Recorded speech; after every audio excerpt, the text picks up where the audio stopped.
You saw what I was talking about. All right. Hello, everybody. Welcome to our Thursday night podcast. I'm Alan Jones, Vice President of Research and Development for Make Wellness. And I'm Mark Bartlett, one of Alan's favorite people, I think, Chief Science Officer at Make Wellness. We're super excited that you've joined us again on a Thursday night for another, I think we're going to have a fun time of learning. And we're focusing on two products tonight, right, Alan? We are. We're focused on the combination of fit and lean and how this combination can affect a characteristic of muscle known in the research world as muscle quality. And so in the past, Dr. Bartlett, we've talked a lot about muscle mass, muscle function, muscle strength. We've talked a little bit about muscle quality, but tonight we're going to do a real deep dive in the importance of building and maintaining quality muscle. So yes. And we're going to learn that it's not about sort of being a bodybuilder or having big muscles. I mean, heaven knows, look at me. I've got like skinny arms, right? Hopefully I've got quality in that muscle. And that's what we're going to talk a little bit about tonight, and how muscle just kind of is, I would say, a hub of your health, much more than you realize. So it's going to be a fun talk tonight. Wow, we even have someone on the line from England today. That's pretty cool. Wow. You might even understand me. That's fantastic. All right, well, let's get started. Karina, if you'll pull up our presentation, we'll get started teaching. All right. So remember this point right there, right here, because it's very, very important to understand that muscle quality is the key to longevity. And so we'll talk a little bit about health span. We'll talk a little bit about lifespan here later on. But when you start talking about longevity, what we're really talking about is quality of life, and how muscle quality improves quality of life. So to understand, you have to ask yourself this question: why does muscle matter? You have to also understand that besides being the largest metabolic organ in the body, muscle is actually the largest endocrine organ in the body as well.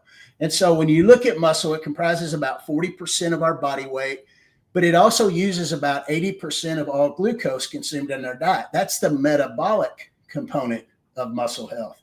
The endocrine component of muscle health has to do with the number of myokines and hormone-like compounds that are produced with exercising and active muscles. Now, there's one of those myokines, Dr. Bartlett, that we don't like, right?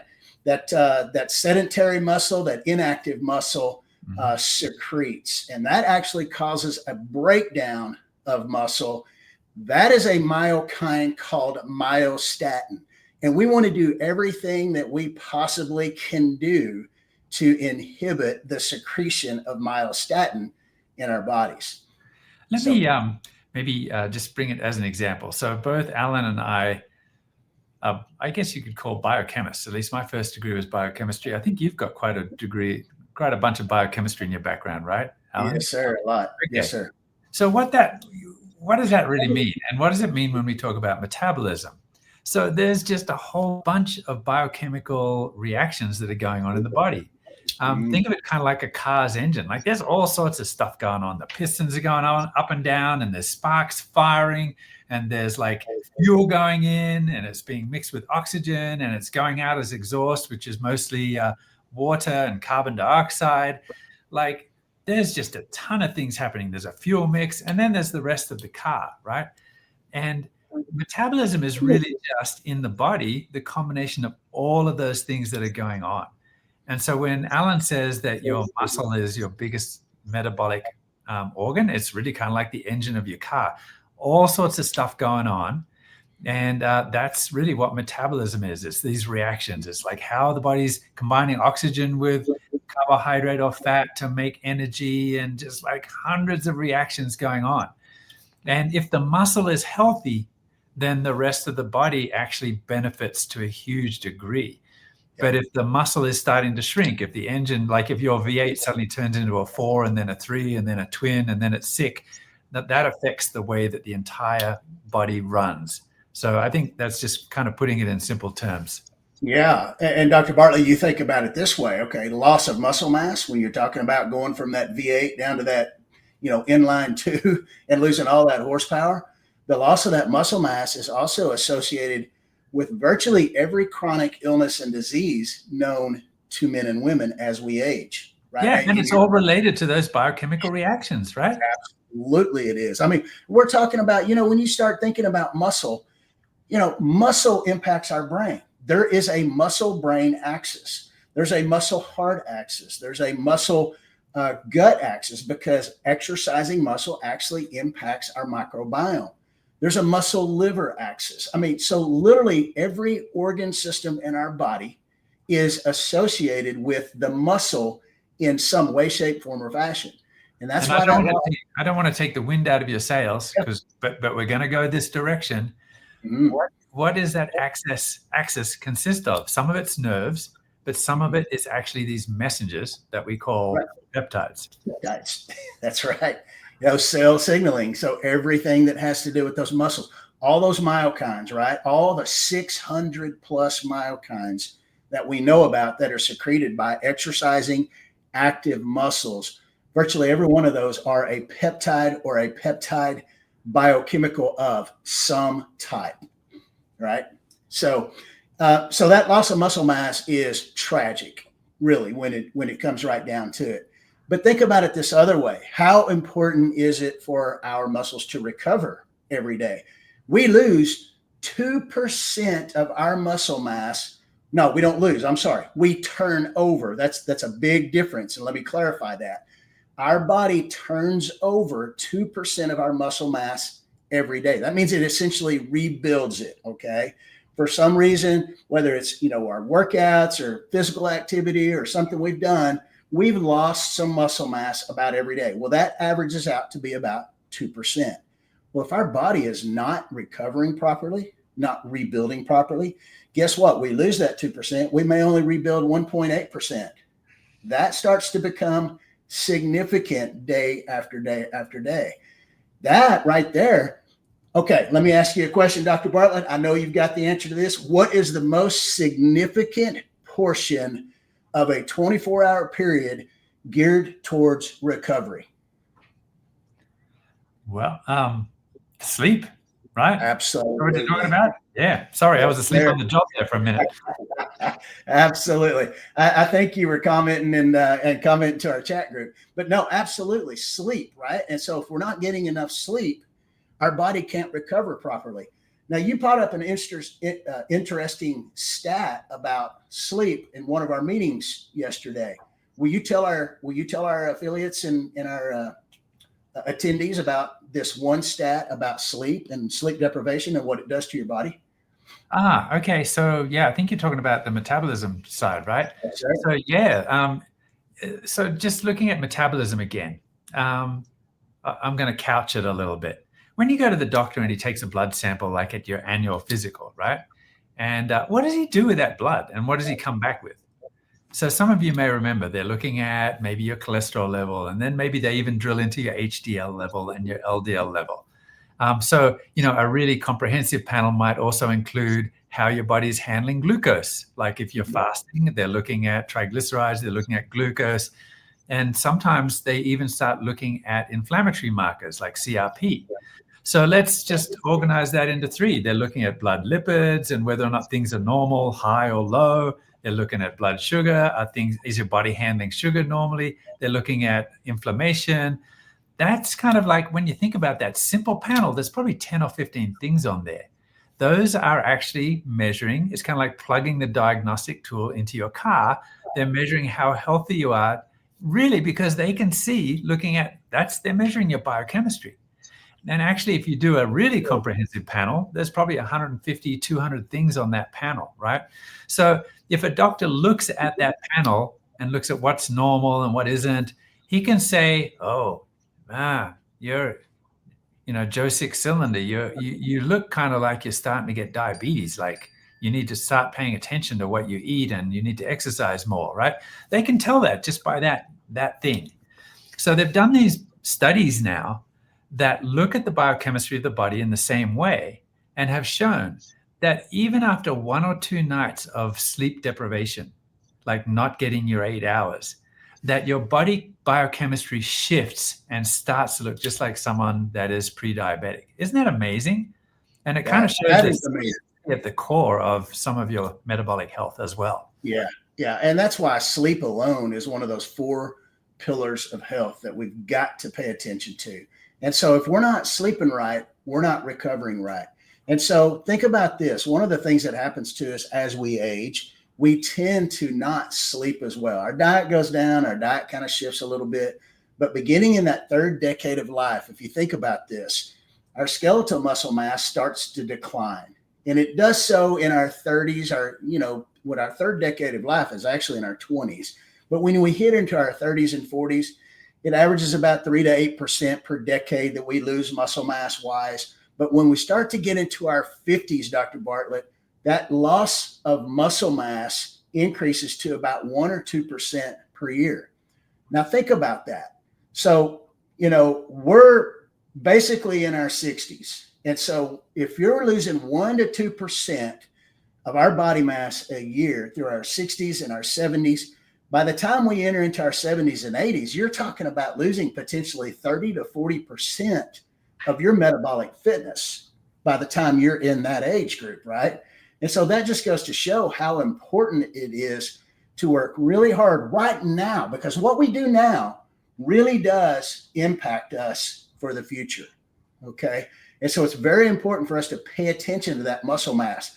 Now, we're going to talk tonight again, and it's really muscle mass is one of those things we're going to talk about, but overall, how do we improve our muscle quality? Now, last statistic of why does muscle matter? This is very important because increasing our muscle mass and our muscle quality can reduce all-cause mortality by more than 17% just by taking the little step of getting some resistance training 3 or 4 days a week and maintaining our muscle mass and improving our muscle quality. That's significant. So,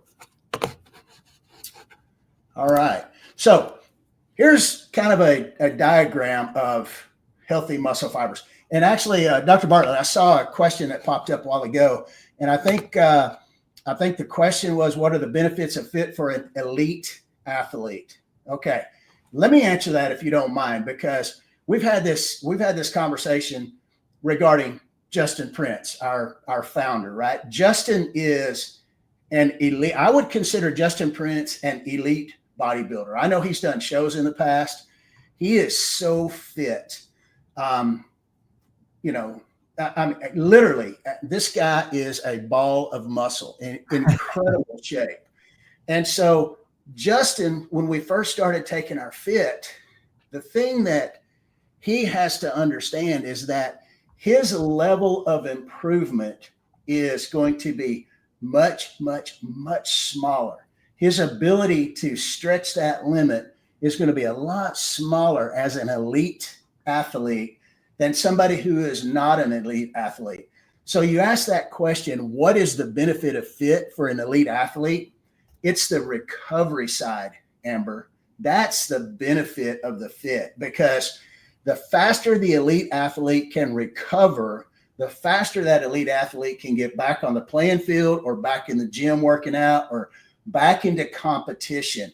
And so it boils down to, and there's actually studies on this, on the recovery side of how fit and the bioactive peptides in fit actually improve recovery times. So in my opinion, the benefits of fit for an elite athlete are going to be recovery, because any elite athlete will tell you that it's all about the recovery. And so that's the importance. I hope I was clear on that. So anyway, so looking back at the screen right now, you're going to see a healthy muscle fiber. You're going to see the sarcolemma, which is kind of the covering on the outside of the muscle. You're going to see the mitochondria that are in between each one of those myofibrils. Then you see like your T-tubules, your terminal cister, your triad, your sarcoplasmic reticulum. Those things have to do more with muscle contraction. Basically the flow of calcium and potassium into and out out of the muscle over contraction. But the thing that you don't see here is you don't see fat infiltrated in between these myofibrils, because when fat starts to infiltrate the myofibrils, then you start to have problems. Now, you look at this particular slide now, and this slide is really telling of what we're about to talk about. So here on the left, you've got healthy muscle. Look how tight those myofibrils are within those muscle fibers. Very tight, no spaces. You see some mitochondria in between, but you see very little white space. But then you get into inflamed muscle, you start to see some spreading, some inflammation in there. You start to see spacing. That spacing puts pressure on those myofibrils. But then here's the problem. This is extremely low quality muscle, this fibrosis and fat infiltration on the right. You can see that the density of the muscle fibers is very, very low. There's a lot of fat in between. There's huge spaces in between each myofibril. That right there is an indication of very low quality, very weak, and just not good muscle. And we'll have some more discussions on this here in just a minute, and you'll understand what we're really talking about when we start to talk about muscle quality. Yeah, we're going to talk about cows in a minute, and we're going to talk about like steaks, and that'll kind of help to cement what Alan just talked about. Great visuals, huh? So let's shift a little bit into what I'm going to call evolutionary biology, which really just means like over, I guess you'd say thousands of years or more. You can call it our evolution. I kind of like to consider it our design, the design of the human body, right? Let's talk about that a little bit. As a middle-aged man, I want to look like this, right? And I know what you're thinking. It's all about vanity, but it's actually not about vanity. It's about what Alan was talking about. It's actually about muscle being actually the pathway to youthfulness. Now, I like to say, one of my slogans in life is I want to die young, as late in life as possible. Meaning like just stay healthy and strong all the days of my life. And muscle is kind of the key to that. And again, as a biochemist, I look at this not sort of in terms of vanity, but in terms of health. And on the next slide, you'll see that muscle, as Alan has been explaining, because of its interaction with all of the other systems of the body, really becomes a health hub, right? It affects your bones, your mood, and your cognitive function. It's not just about your muscle strength, but it's about all sorts of parts of your health and the biochemistry that we just talked about. There's so much of the body. Again, that's the engine of your body, and the health of that engine affects the entire car, right? So I guess the question is then, what does that mean to you in terms of that health? It doesn't last forever. So, here's this guy, super fit. He's the guy I want to be. He's been working out in the gym, and he probably runs. He looks like he's got like healthy muscle. But I put an hourglass in this picture to represent time, because what will happen to this guy if he says, well, I've got the body I need, I'm healthy, and then he just kind of sits around and eats Twinkies for the next maybe month or two, maybe even a couple of weeks? What's going to happen to that muscle and that tone? It's going to be dumped. And here's the question, and it's kind of frustrating, right? If you think about the human design, right? Like, why can't we just keep it? Like, the fittest human being should have evolved so that we stay fit from a cardiovascular perspective, so that we actually stay muscular. If that is our best self, then why aren't we designed to stay that way? And really, it goes back to this evolutionary biology. Think of the last 5,000 years, 10,000 years, right? How did people live? Our bodies are perfectly designed actually for scarcity and activity. Like, we were always running around trying to find food. We were always hungry because we didn't quite get enough. We had to work for the food. We had to chase it down or grow it, right? And that is how our body was designed. So our body was really designed to know that, like, putting on that muscle requires calories and energy to keep it there. This is actually one of the secrets of keeping a healthy body and lean body mass, including fat loss, is that a person with a lot of muscle, someone like Justin Prince, when he is sitting, how many calories is he consuming?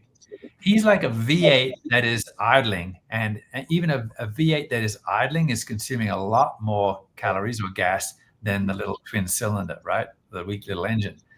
So, that's one of the secrets actually. But on the other hand, evolutionary design is more about dumping stuff that you don't need to conserve calories. Like you're designed to be more like a Prius, right? I'd rather be a muscle car than a Prius. But it's all based on the fact that now things have changed. Now look at the last 50 or 100 years. Like you have immediate access to all sorts of foods, and your jobs don't usually require strenuous activity. You're sitting in front of a computer like these guys are, and you're eating fast food because there's plenty of it and it's high caloric density. So what's the problem here? I would say it's a mismatch between our evolutionary biology and our modern lifestyle. And there's more to it than just sedentary lifestyle, right? We've got light pollution, we've got stress, we've got all sorts of things that are messing with the way that our bodies were designed. Like, for example, stress. Maybe these guys on the left here, they get chased by a lion or something and they run up a tree and they escape and they go, whew, that's over. Well, what's happening during that stress? Like they've got like this cortisol dump. They've got this like adrenaline dump. There's all sorts of biochemistry going in the body that's related to stress. It temporarily sort of stops the gut from moving. It's just all sorts of things in your metabolism. But when it's over, it's over. And he can breathe a sigh of relief and the stress is gone and the biochemistry returns to normal. But in a modern life, you've also got like consistent stress. Like when I go home tonight, I'm probably going to stress a little bit about the fact that I don't have my presentation ready for the convention in a week's time, right? Just constant stress. So that's the thing. Like our bodies were designed a certain way perfectly. Here's another one. Like, why am I hungry all the time? I just ate. Like I went out to eat plentiful food. I come back and I'm like, I'm still a bit peckish. I'm not ashamed to admit it. And I'm wondering why. Why is the brain still sending signals for food-seeking behavior? Again, it's part of our evolutionary biology. I think I went on a little bit too long with this slide, but you get the picture because we're going to sort of help you understand what is the solution to this, right? And man, I just can't get enough of this, the handsome version of me, right? But yeah, let's go to the next slide, and maybe you can talk to the next one there, Alan, because you've sort of been in the beef industry for a while in your life. Yeah, kind of raised on a farm and a ranch, so we've seen a few cows in my lifetime for sure. But again, what Mark was talking about, that scarcity, mentality, and let's just look at this bull over here on the right, and look how muscled up this bull is. But think about what this bull is eating right now. What is a bull's main purpose in life? His main purpose in life is twofold: to eat and to breed. That's all this bull has to do. They have the greatest life in the world, Dr. Bartlett. You can put them out in a pasture. They do their job. They eat all this grass, and man, they're just healthy. They got big muscles, and all the cows just really seem to love them for some reason. So you think about this bull. He eats, he grazes, he's constantly active, he's constantly taking care of his business. But you ask yourself, how does this bull get this type of muscle? And a lot of it has to do with, if you go back here, I want you to notice something real fast. Ask yourself in this picture down here on the bottom right, which one of these foods are native and healthy for our bodies? And I'm just going to answer that by saying none of them, right? But this is the type of diet that we eat. But when we eat a diet that is built for our bodies, this is what we can also build, right? When you sit there and you feed a bull a bunch of grain, which is not native to a bull's diet, that is not what a bull's supposed to eat, grains and corns and stuff like that. We used to call that, we send them to the feedlot to fatten them up before we send them to be processed. And so that does something to the muscle, right? Like you can actually see it. being raised from beef in Australia, where it's nearly all just grass fed, and I came to America and I'm like, wow, this is different. It's a little bit more tender. It's a little bit more tasty, and it looks different. Yep. It looks dramatically different, and we're going to see how different it'll look here in just a little bit. So, but anyway, pay attention to your diet. Pay attention, because it's very important that what we put into our diets actually facilitates building muscle and not destroying our muscle quantity, muscle mass, muscle strength, muscle function, and muscle quality. So here you go. Here's another bull, right? I mean, well, okay. So I used AI to generate this, and I said, I want a bull jumping a fence. And like you guys are thinking, bulls don't fly. Let me show you the next slide, because I took this from a rodeo that happened in Wyoming. And this guy escaped and had jumped over this fence like this. Like, look at this guy, 2,000-pound bull that the owner of the rodeo, the rodeo said, well, this is pretty, with spots on, probably with Alan's accent, not with mine. So it threw the cowboy off, and then it said, I don't want to go back into that pen. And he jumped that fence and scared the willies out of all those people there. But just look at that thing. It's like a freight train. They do fly. Yeah. If you've ever wondered how powerful a bull is, watch one of those bucking bulls, watch a PBR event on TV, and watch how high those bucking bulls get when they come out of that chute. Some of those things will jump 5, 6, 7, 8 foot in the air with a cowboy riding them on the back. That's how powerful those animals are. And all they eat, grass. I want that kind of muscle. Yeah. So here you go again. God, get rid of this guy. He just makes me feel inadequate. So here's, again, this is how we look at life. Like, we don't see that guy with muscles. We look at this and we go, okay, if we want muscle, this is what's going on from the biochemical perspective, right? And basically, you don't have to understand this, but it's all been mapped out. Like, it is incredible over the last 50 years or more, how scientists have been squirreling away in a lab, and I've been one of those scientists, and Alan's still doing it, where you're working out biochemical pathways, and people have spent their lives working on these pathways.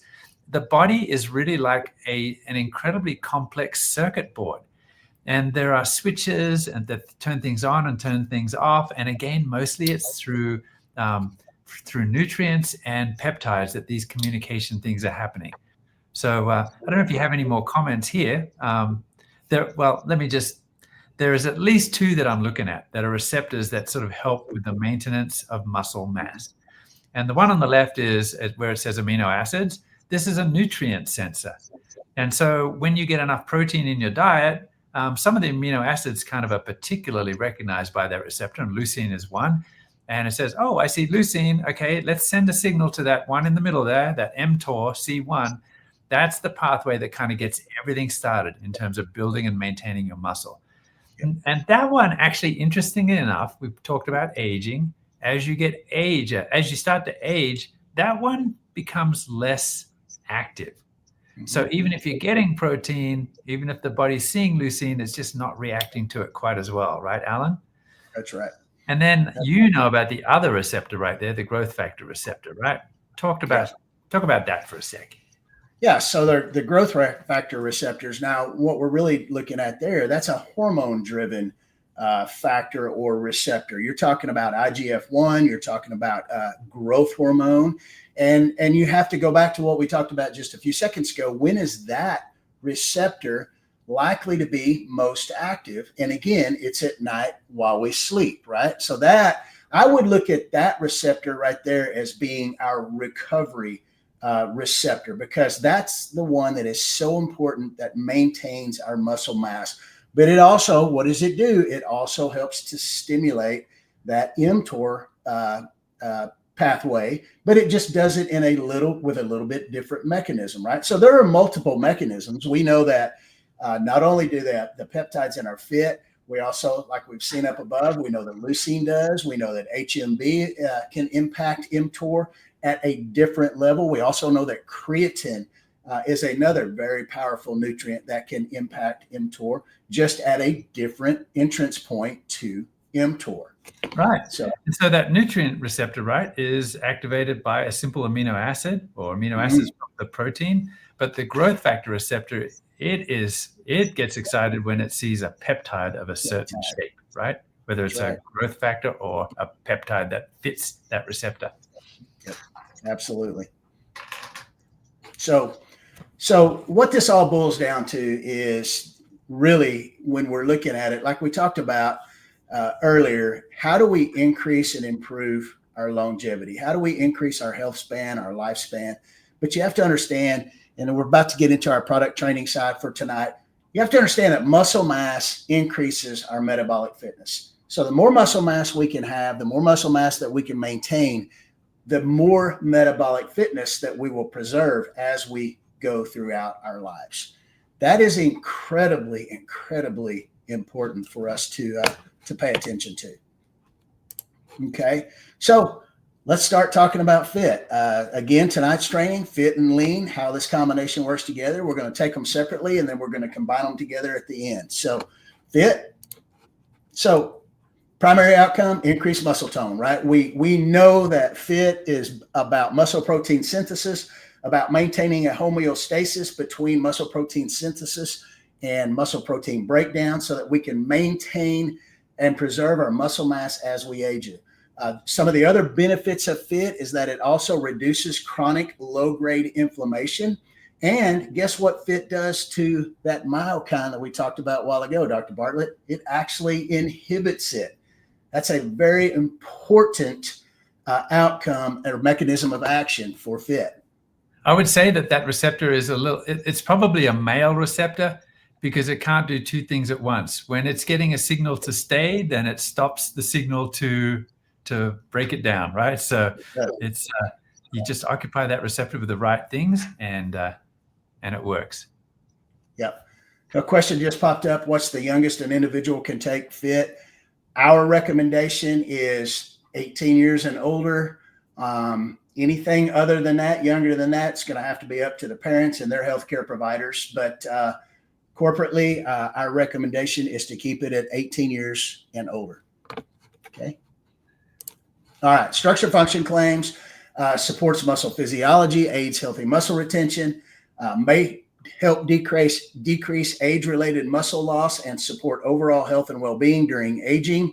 And a third structure function claim is that it may support a healthy body composition, promote a balanced metabolism, and help maintain a healthy inflammatory response. Those are approved structure function claims for fit.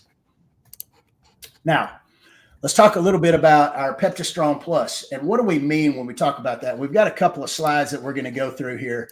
But when you look at the Peptistrong Plus with the metabolic matrix technology that actually makes up our fit product, that combination helps to promote muscle protein synthesis and make that whole process more efficient.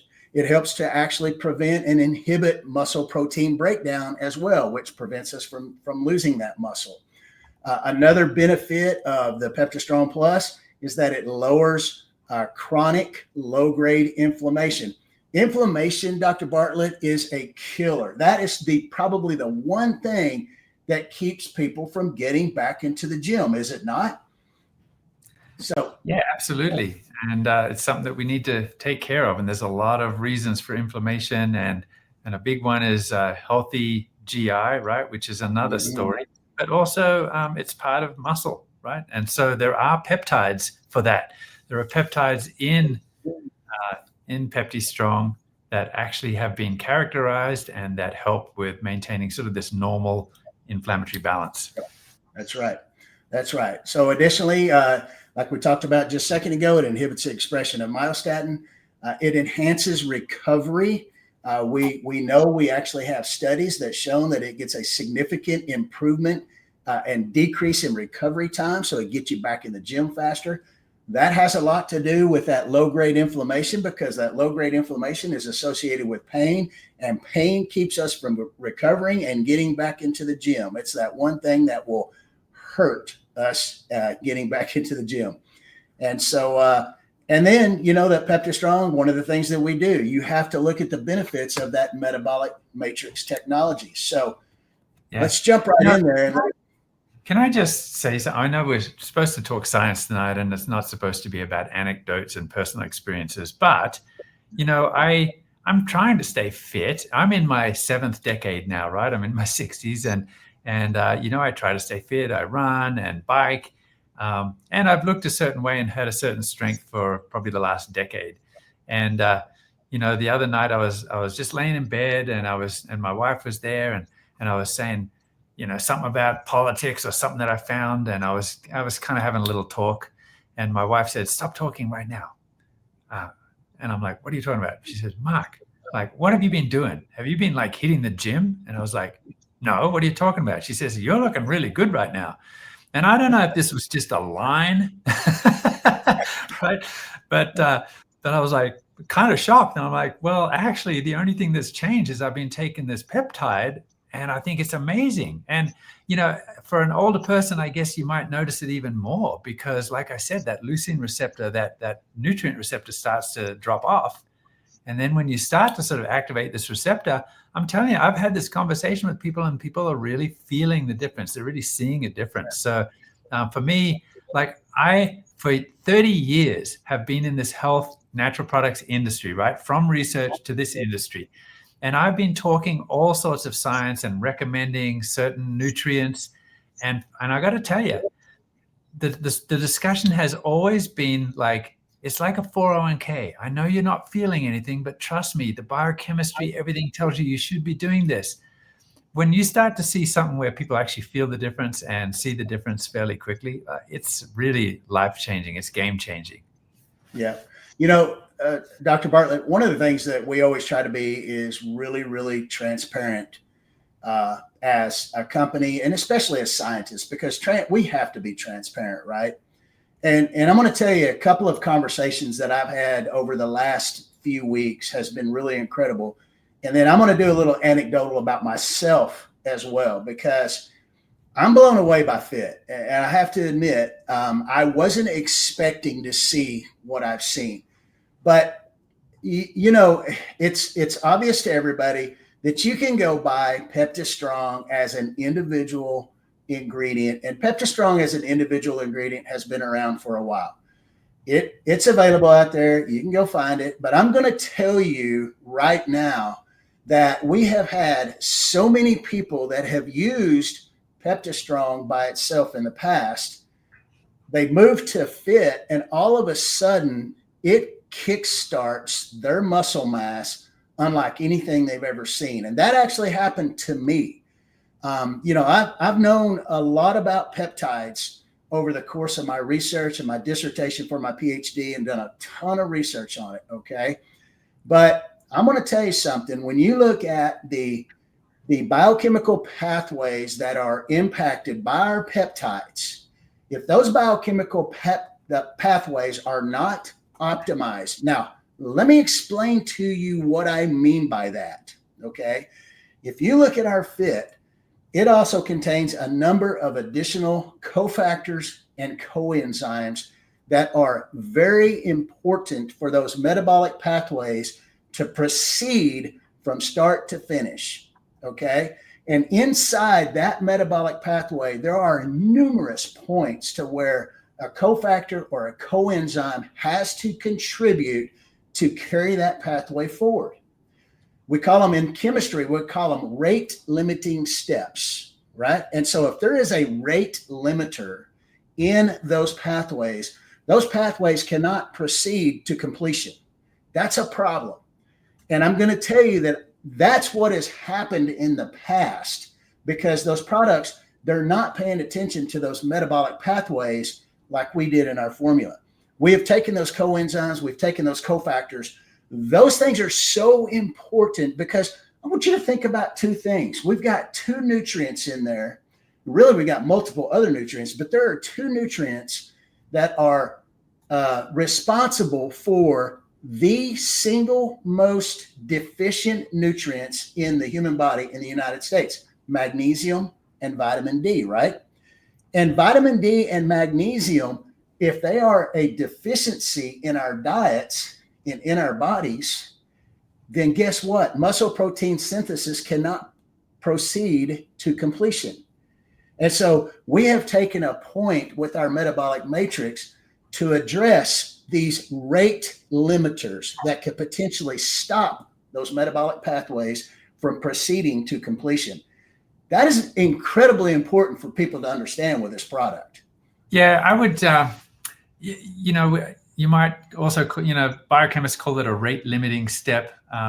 We probably know it as kind of a bottleneck in a process, right? Mm-hmm. So imagine a factory and there's raw ingredients coming in, and maybe there's 5 ingredients that go into it, and suddenly one of the ingredients runs out. Well, now you can't complete the product. Or maybe the conveyor belt stops working and now everything just goes crazy and everything piles up somewhere. And another analogy might be, and now I'm going to sort of call Alan and I sort of the 5-star Michelin chefs or something. Imagine that the raw material is fish. That's your protein. And you are looking for a Michelin star experience, and you go into the restaurant and someone slaps a fish on the plate. Well, that's not exactly the experience you're looking for. But if that chef knows exactly how to treat that, how to fillet the fish, what spices to use, how long to cook it, not too long, not too short, and sort of dressing it up nicely and it comes to your table, that is the Michelin restaurant experience, right? Mm-hmm. And so each of the raw materials, each of the ingredients are important, and the peptides are central. They're kind of like the fish is central to that, or the steak. But there are other things from a biochemical perspective that we need, and this is important. A lot of people ask us, well, can we get this somewhere else? Can we get that ingredient somewhere else? I'm like, well, maybe you can, and maybe it's cheaper in that form. But it does take, I hope that we're starting to instill some confidence in you that Alan and I have been doing this for 30 years or more. We know how to formulate products, and we understand the biochemistry, so that we know that, if you're triggering that receptor to start maintaining muscle mass, but you don't have some of the things that you need to support the mitochondrial biogenesis that has to happen as a result, or something else in the muscle fiber, or all of those little parts. If you don't know that stuff, then it's kind of a trap for young players. Yeah. I'm really surprised that more formulators don't pay attention to those complete requirements of those metabolic pathways, Dr. Bartlett, like we do. Yep. But a lot of times they don't. They'll try to put everything but the kitchen sink, but then you really start to study a formula, and it's like they're missing so many parts to whatever they're trying to make. And it's not just knowing what's there, but there is actually another nuance, and that is the average American and the surveys and the studies that show what the average American gets from their diet and what's missing. So, if you look at, for example, zinc, we know that, zinc is super important for immunity and all sorts of other things. It's important for 300 different enzymes. It stabilizes enzymes. It's a cofactor for active sites. It's so interesting that 75% of women in the United States fall short of the daily requirement. That's just one example. It may not be relevant to this example, but when you formulate, you know what the biochemical pathways are, and you also sort of pay attention to sort of where we are from our average diet. Absolutely. Very important to pay attention to those characteristics. So some of the benefits of FIT, and this is, benefits based on some of the human clinical trials that have been tried. Hold on. Here we got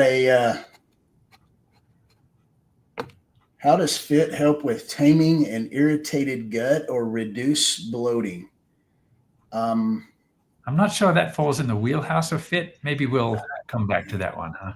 Yeah, I think we should probably come back to that one. I've not experienced or heard a comment on that before, so I think we'll need to do some research on that one. But anyway, when you look at the clinical studies for FIT, 47% less fatigue with a return to higher baseline than strength levels. Okay, so that basically you're talking about recovery, right? Because fatigue, if your body remains fatigued, you can't possibly recover properly. You got 103% strength recovery versus 60% compared to whey protein. So there's a significant improvement in recovery of strength over a whey protein comparator. You've got 4 times protein synthesis compared to whey protein as well. I missed an E there, Dr. Bartlett. I didn't see that. Why? Whey protein. Anyway, I'll fix that on the next one. And then a 54% increase in performance compared to a comparator as well. So those are just some of the benefits shown through some of the clinical studies with FIT compared to some randomized controlled trials that have been conducted on the products. So let's get into our next bunch of products. And we don't have that much more time, but I really want to get to the importance of the quality side. Improving body composition. And this is what we're doing when we're talking about lean now. So we're going to move into that. But when you improve your body composition, you significantly increase your health span. Now, Dr. Bartlett, explain to our attendees, what is the difference between lifespan and health span? That's a good one. So, and it goes back to my motto, right? Die young, as late in life as possible. So you could live to 100. That would be a pretty good lifespan. But if you were sick for the last 20 years of your life, if you were immobile, if you just like really struggled and you just had a really poor quality of life, that would not be an ideal life, right? So it's not just about the length of your life. They call that sort of period of sickness towards the end of your life as morbidity, right? And the idea, the concept is that we need to compress morbidity. So, if you compress morbidity, then that 100-year-old would be healthy all the days of his life and sort of die with a smile on his face in his sleep or something, right? I'd call that good, compressing morbidity, right? So I'd rather live to 90 or 80 and be just fit all the days of my life. And that's what it's about. And we can do that, right? It's focusing on our health now and really sort of taking good steps. Yeah, it's that whole use it or lose it principle, right? If we don't use the muscles that we've been blessed with, we're going to lose them. And when we start to lose them, man, to stop that losing process and to regain that ability to regrow our muscles, it's not impossible, but it is more difficult as we age. And so the best thing for us to do, never stop, right? Stay active, make sure that your quality of life is exactly what you want it to be. Stay out of the nursing home, stay away from the drugs, if at all possible, but just make sure that you're paying attention to that quality of life and improve your health span. Focus on health span, not so much lifespan. It'd be great to live to 100 if I'm still active and, having a great time with my beautiful wife when I'm 99 and a half. So that's the goal. I want to be active and having a great time in my life with my wife, my kids, my grandkids, my great-grandkids. If I'm 99, it may be great-great-grandkids by that time, right? But make sure that those are goals that you have and don't ever, ever, ever quit. That's the importance of that health span versus lifespan. So let's get into lean, because lean is an incredible product. Hey, Alan, before you go into this, I just want to, again, show some context here.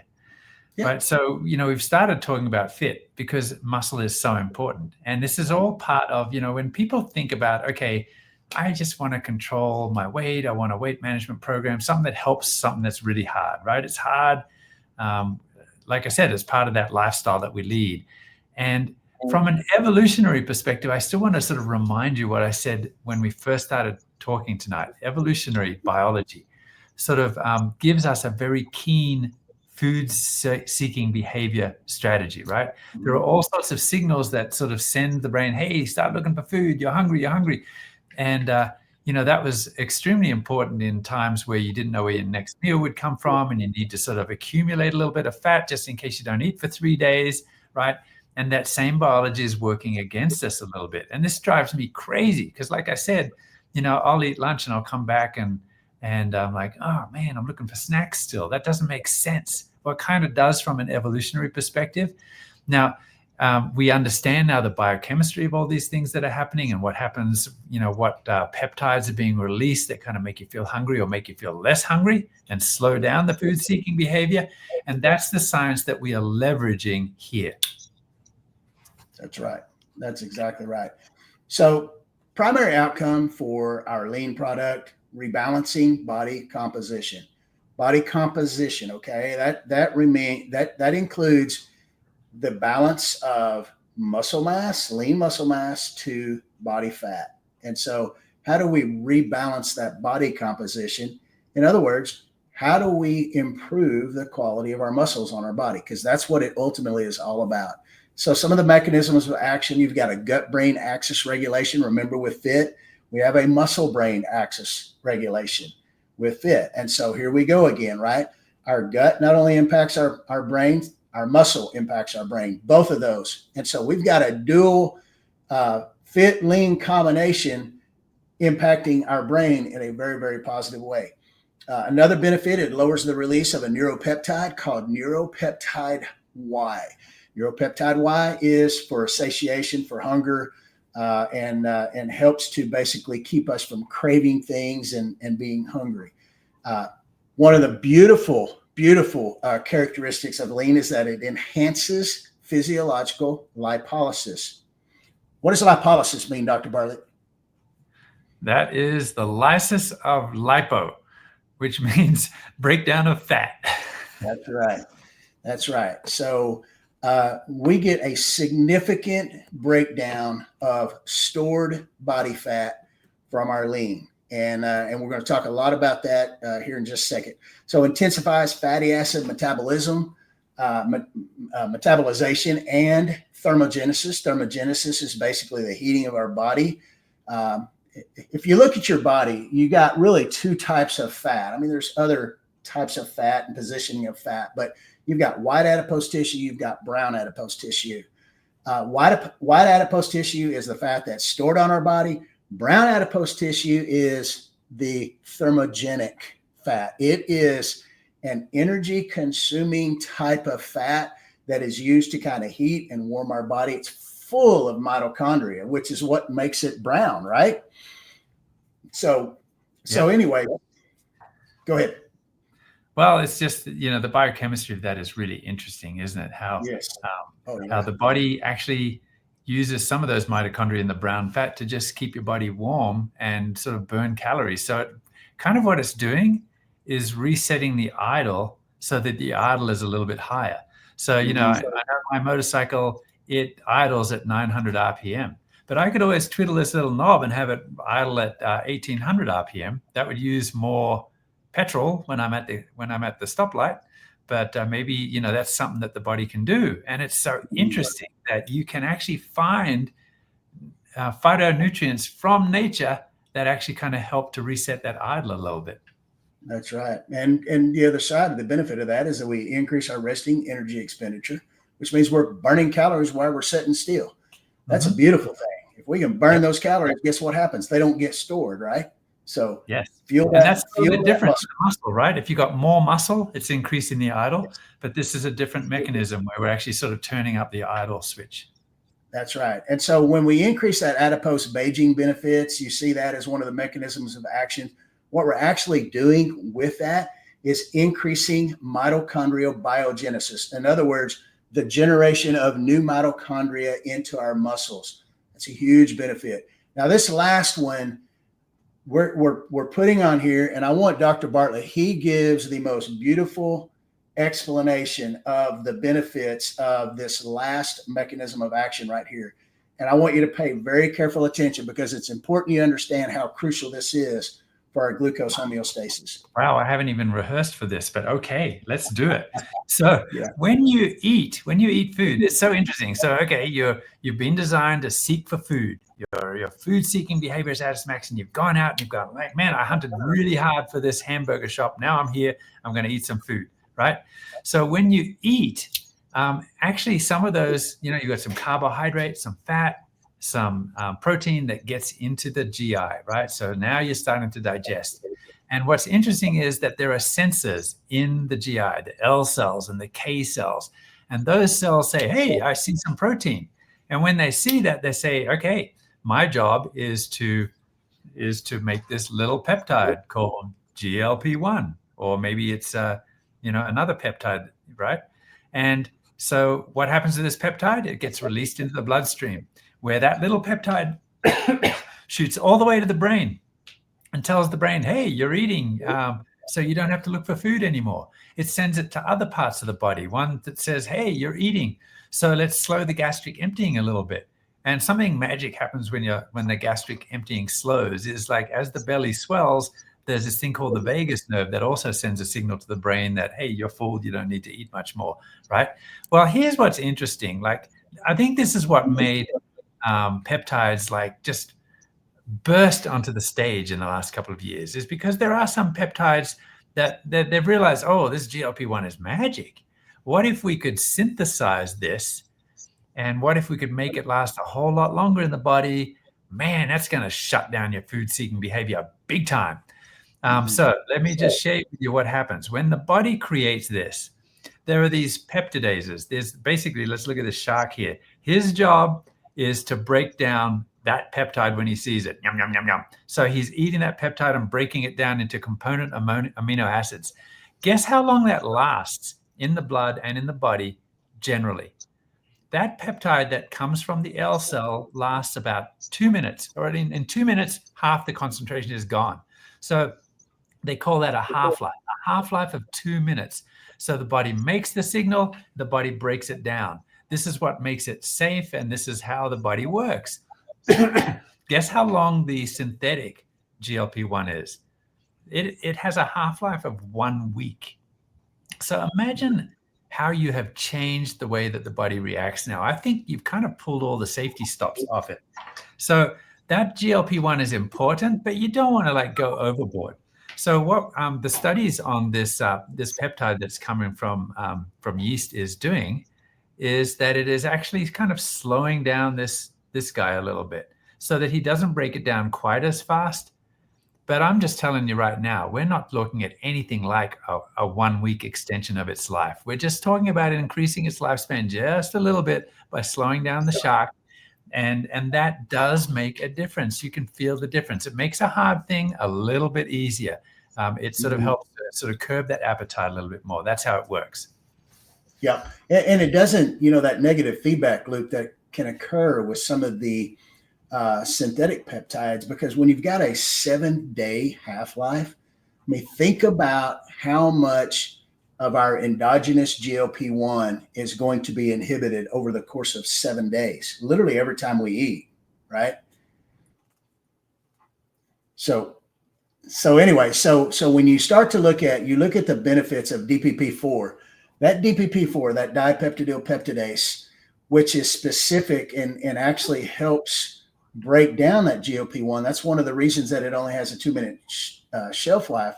But that GLP-1, when we can extend that just a little bit, just a few minutes is all it takes to get a tremendous benefit to tell us that we don't crave sugar. Because Dr. Bartlett, when's the number one time we crave something sweet? Is right after we've eaten a meal, right?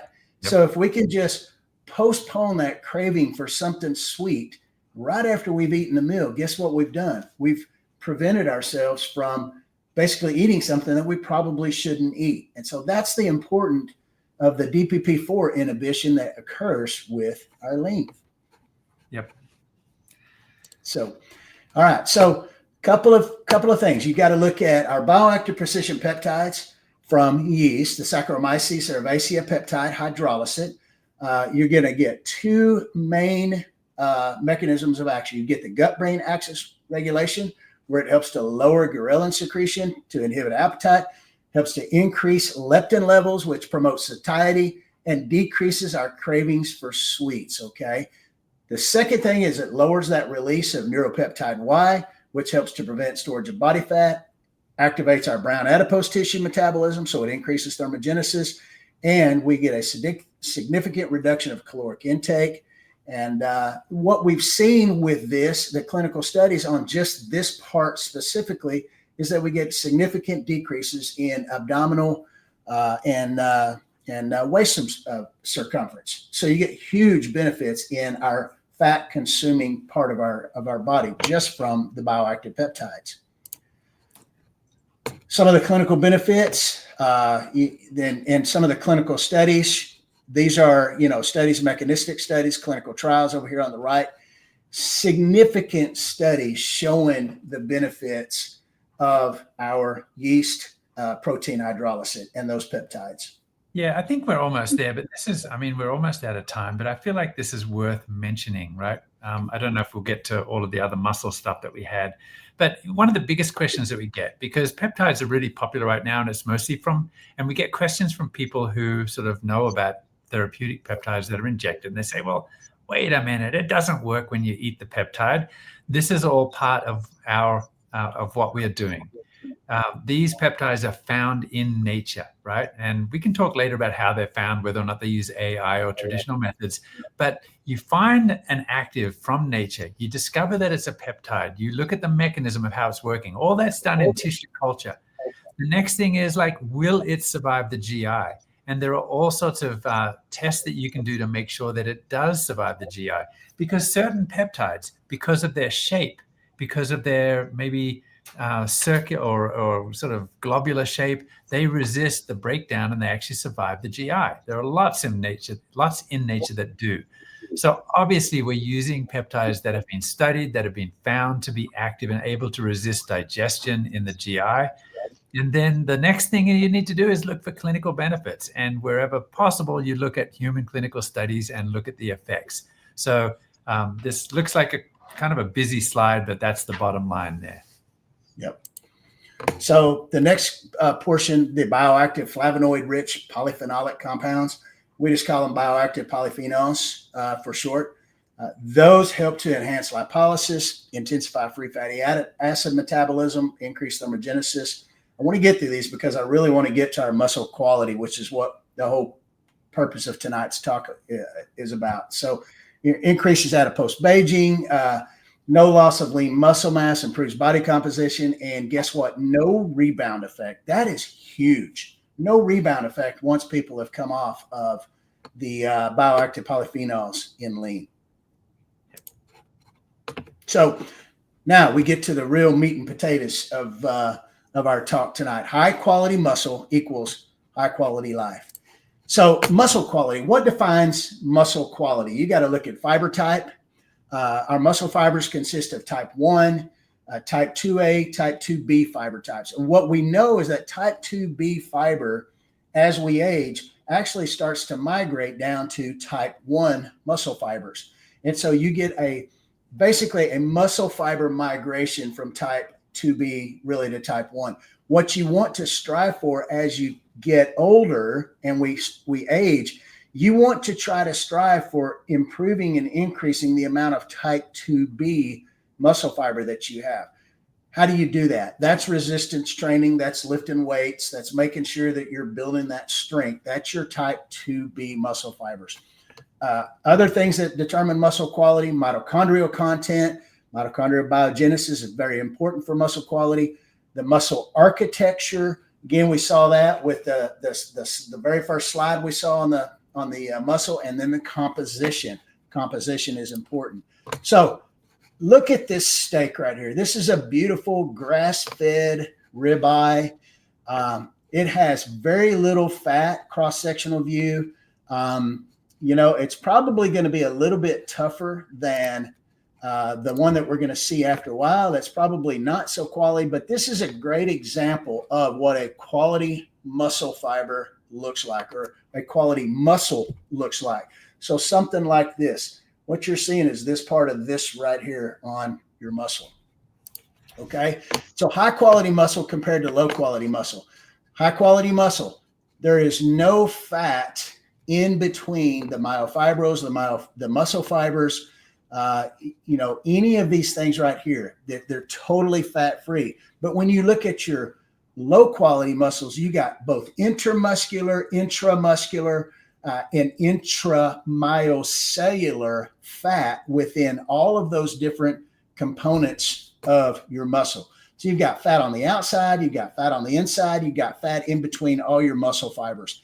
That is low quality, very low density muscle. Not good. That's not what we want. So the condition, the scientific term for this condition is called myosteatosis. It's the infiltration of fat into the muscle.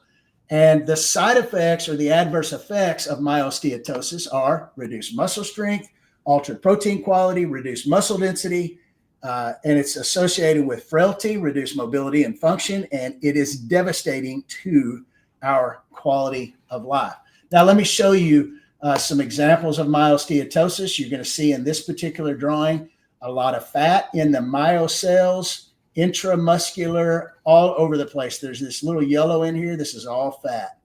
You want to see a beautiful, beautiful example of myosteatosis. It's this right here. This steak would taste so good because of the amount of fat that it has in it.